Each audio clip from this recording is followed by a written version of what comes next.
Olá pessoal, nesse vídeo aqui eu vou estar complementando o vídeo anterior que deu problema no som, então vou continuar aqui. Então, o tema então é para falar um react de um vídeo da Multiversal e ali então está discutindo a questão da autenticidade do Eusébio. E ali Eusébio tem uma passagem, história eclesiástica, que ele cita um episódio que dois parentes de Jesus, sobrinhos netos de Jesus, são chamados ali perante Domiciano. Dá para acreditar naquele relato? Bom, aquele relato ele é reproduzido em diferentes obras. Tá? Eu comecei a falar isso no vídeo anterior, né? Primeiro esse daqui, do Gerd Thyssen, onde ele vai tratar daquela questão, ali na página 193. Aí ele relata essa passagem, que é a História Eclesiástica 3:20, né? E ele diz assim: como esses membros da família de Jesus, a maioria de seus seguidores deve ter trabalhado na agricultura. E aí, visto que a terra representava a primeira fonte de emprego, a estratificação social era intimamente ligada à posse da terra. Então, ele está trabalhando como uma passagem autêntica, ele não está questionando nada. O Gerd Thyssen também nesse livro aqui, O Movimento de Jesus, ele também vai tratar dessa mesma passagem, reproduz a passagem inteira e diz assim: nesse texto provavelmente nos é proporcionada uma visão realista do mundo social de Jesus e seus adeptos. Eram pequenos camponeses livres, proprietários de sua própria terra e a cultivavam pessoalmente. Novamente, ele vai tirar dessa passagem o contexto de que ali a Galileia era de camponeses pobres e sem questionar a autenticidade da passagem. E o terceiro livro aqui do John Crossan, Em Busca de Jesus, na página 66, ele vai reproduzir integralmente a passagem e vai dizer assim: o historiador eclesiástico no quarto século Eusébio conta essa história a respeito dos dois netos de Judas, irmão de Jesus, quando foram levados perante o imperador romano Domiciano. Tá? Novamente trata da passagem ali na página 66 e não questiona a autenticidade de nada. E outra obra aqui do James Dunn, nem judeu nem grego, essa questão vai ser discutida mais profundamente ali na página 668. Então, ele vai reproduzir a passagem, novamente, História Eclesiástica 320.4, e vai dizer assim: aqui dependemos quase inteiramente de Eusébio, o que dificilmente dá bons motivos para confiança. Olha, já está questionando aqui Eusébio, tá? Bom, aí prossegue. Eusébio prossegue registrando mais detalhadamente que esses membros da família do Senhor sobreviveram até o reinado de Trajano e presidiram todas as igrejas durante um tempo de completa paz em todas as igrejas. Está em História Eclesiástica 3:32. Durante o reinado de Trajano, porém, o mesmo Simeão, o filho de Clopas, segundo bispo da igreja de Jerusalém, foi martirizado aos 120 anos de idade. Eusébio, ainda citando Egésimo, conta que Simeão foi acusado de ser descendente de Davi e cristão por certos hereges. Foi torturado durante muitos dias e, por fim, crucificado. Eusébio também observa que Egésimo apresenta extratos de evangelhos segundo os hebreus, do siríaco, e particularmente da língua hebraica, mostrando que ele havia sido convertido dentre os hebreus, e menciona pontos como provenientes da tradição não escrita dos judeus. Se Eusébio for confiável em tudo que disse, então Egésimo fornece um bom testemunho sobre a história pós-70. O fato de Tiago ser sucedido por um primo, Simeão, certamente se enquadra na sugestão de que o próprio Tiago ganhou seu papel de liderança por ser irmão de Jesus, talvez já refletindo a tradição do califado de sucessão através de irmãos ou primos em vez de filhos. Então, veja, nessa interpretação, Jesus teria irmãos de sangue, tá? Por isso estaria sendo escolhido aí, tá? Está longe da clareza como isso se relaciona com o relato anterior que Eusébio elaborou a partir de Júlio Africano, em uma outra passagem, Júlio Africano no século III, de que os conhecidos como os Desposini, por causa de sua relação com a família do Salvador, percorreram o resto da Palestina, nas aldeias judaicas de Nazaré e Cócaba, que História Eclesiástica 1:7-14, em outra passagem. Mas é provável, no mínimo, que comunidades de judeus crentes em Jesus continuaram a florescer ou pelo menos a persistir na Palestina sob a liderança contínua da família de Jesus, pelo menos até a segunda década do século II. Ali ele refere ao trabalho do Richard Bauckham, sobre os judeus e os parentes de Jesus, Judas e os parentes de Jesus.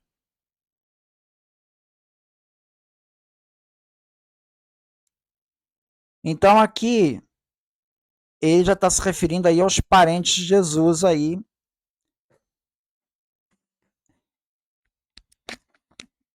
Eu consegui localizar aqui o artigo do Richard Balkan, vou mostrar aqui.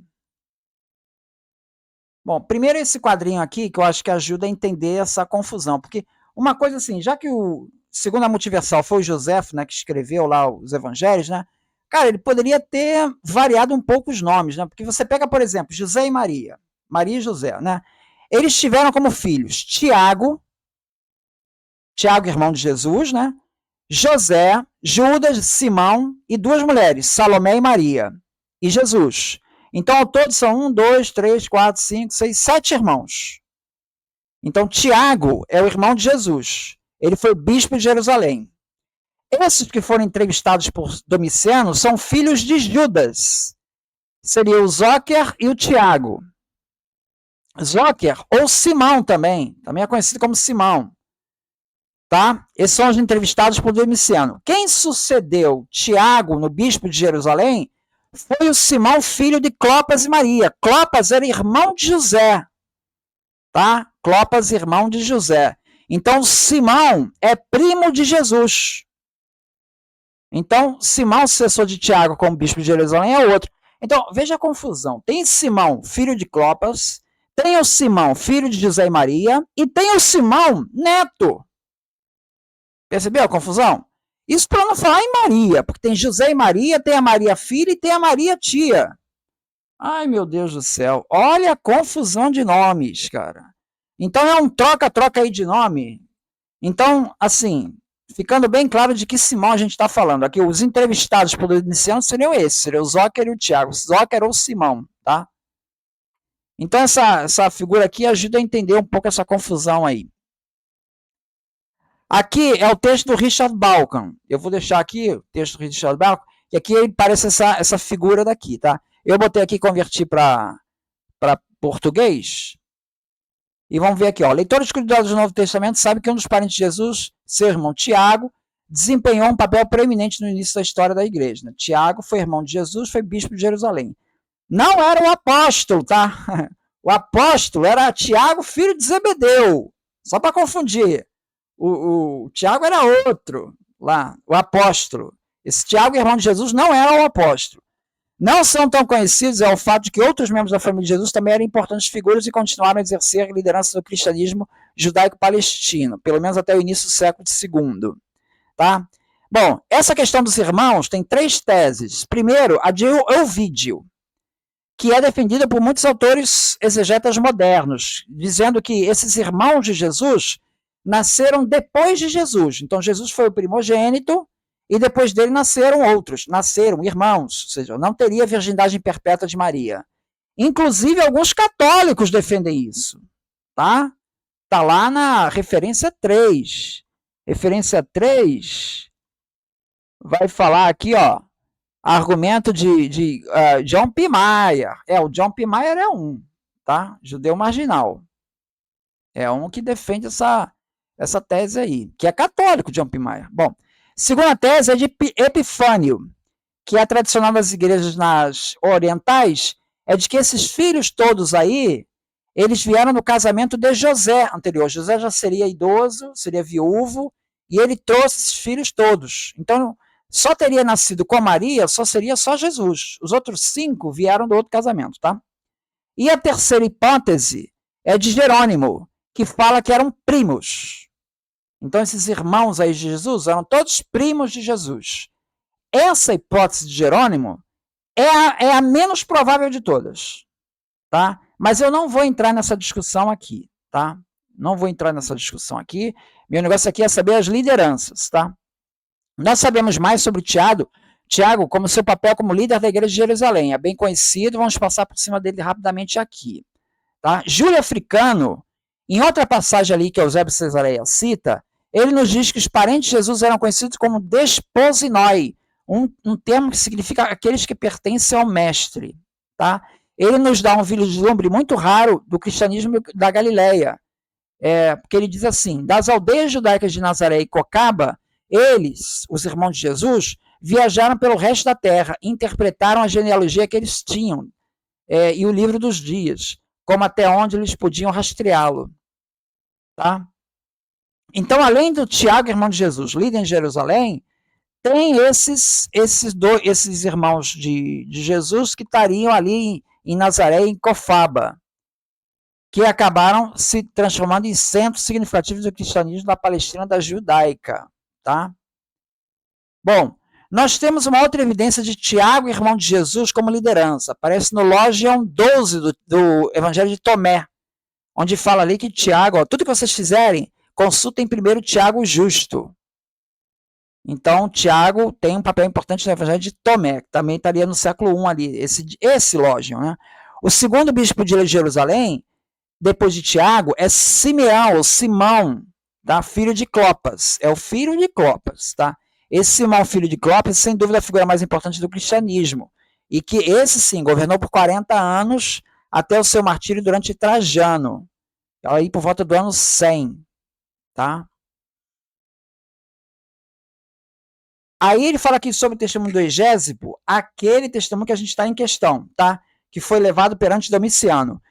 O Richard Bauckham diz assim, várias características deste relato de Egésipo, como julgamento perante Domiciano, são historicamente improváveis. E a história tem um forte impulso apologético. Então, foi Eusébio que fraudou? Bom, a gente não sabe porque a gente não tem o texto do Egésipo. Pode ser que foi o Egésipo que pegou essa tradição errada. Mas, assim, é improvável que tenha sido trazido para Domiciano.